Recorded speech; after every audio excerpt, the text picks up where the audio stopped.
I'm back. This is Dr. Jason Munsell. It is 4:49, almost 5 o'clock, Saturday afternoon, moving into early evening, depending on your perspective and where you live. I was going to dive into a little bit of chapter 3 on online dating. And I will have this new PowerPoint up for you. It's only half of the chapter, but it's going to be up on KC for you. Looking for love in all the new CMC places. I love that song. I have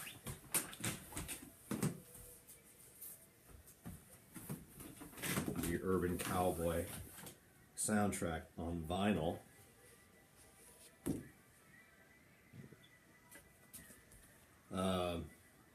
Love that song. Where are you? Forgot who sang it. Looking for Love. Johnny Lee! Of course it's Johnny Lee. I've had this since it came out. I think, what was that, 80? So this is not something that 80, that I picked up, used.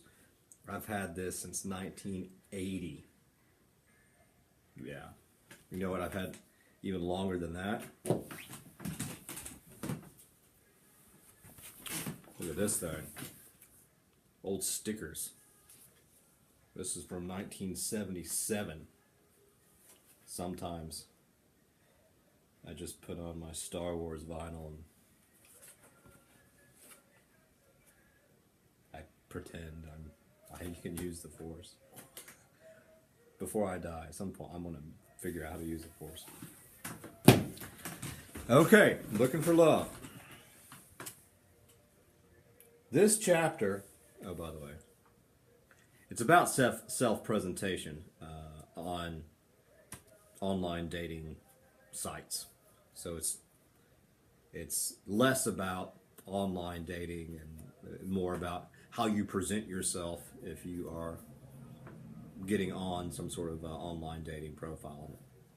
But before we get to that, are you attracted to ducks?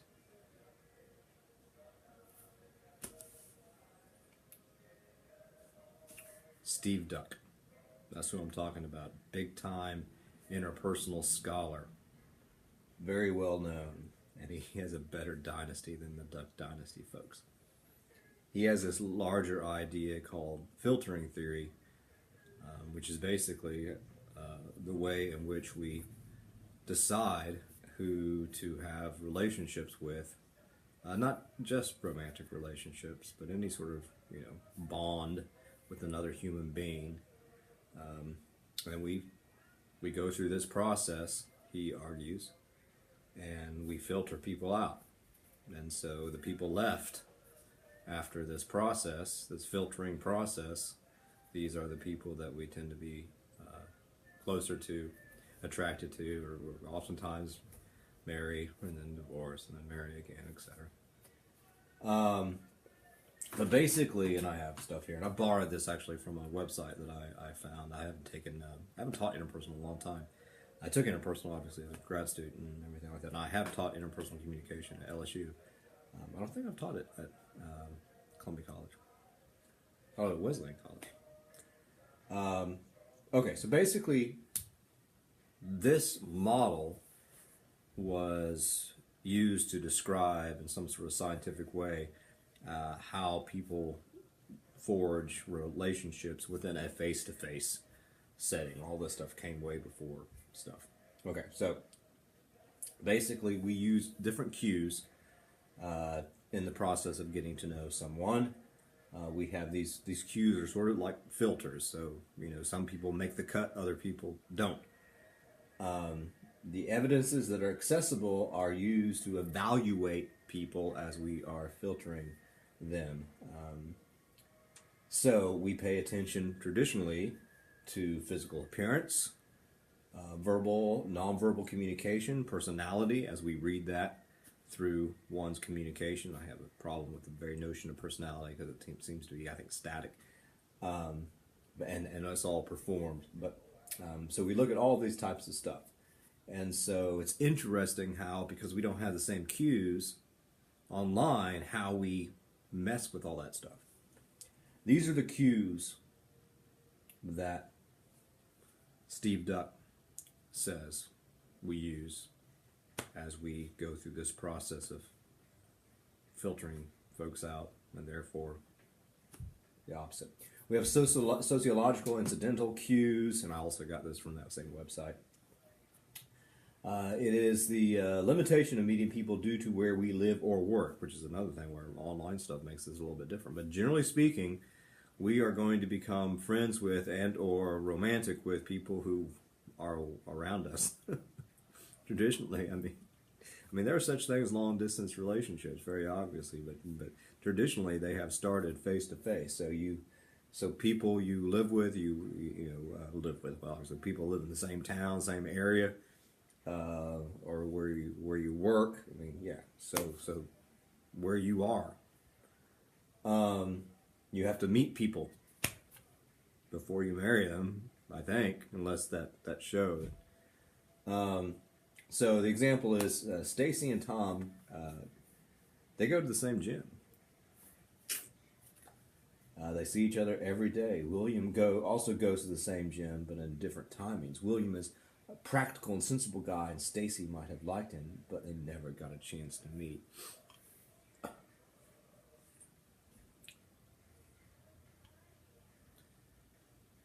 So, there you go, chance.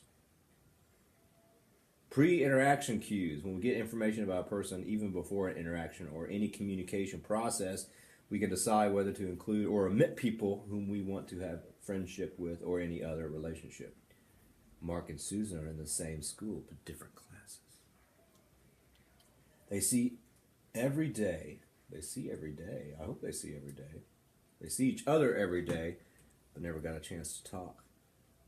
Mark found her attractive and wanted to talk to her. For that, he asked his friends about her, and they told him that Susan is a good girl and a good person to spend time with. I didn't write this. This is crap. He also got the information that the girls hanging around with Susan had a bad reputation. And that led Mark to avoid others and meet Susan. Okay.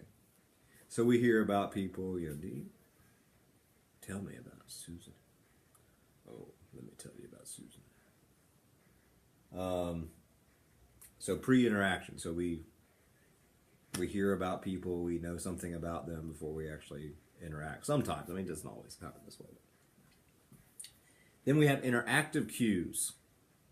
So basically, okay, so if we never meet somebody, the chance meeting or whatever, thing is we will filter people out that we never come across.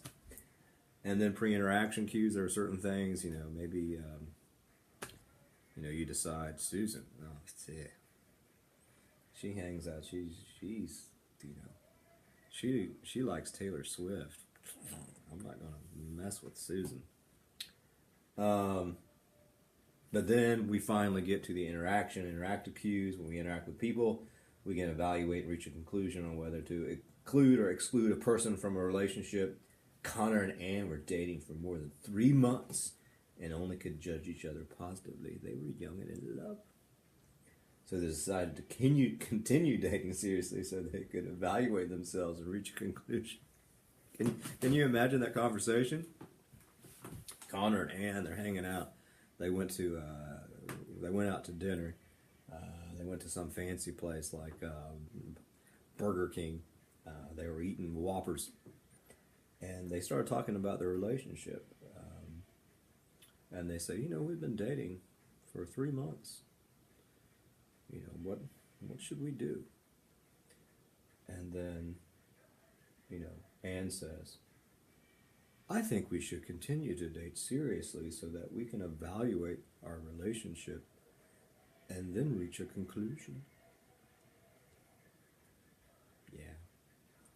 Then cognitive cues. People are evaluating the basis of their character and also the extent to which we think will match our characters. So we tend to have larger, more sustained relationships with people who are like us, who think like us, who have the same sort of values.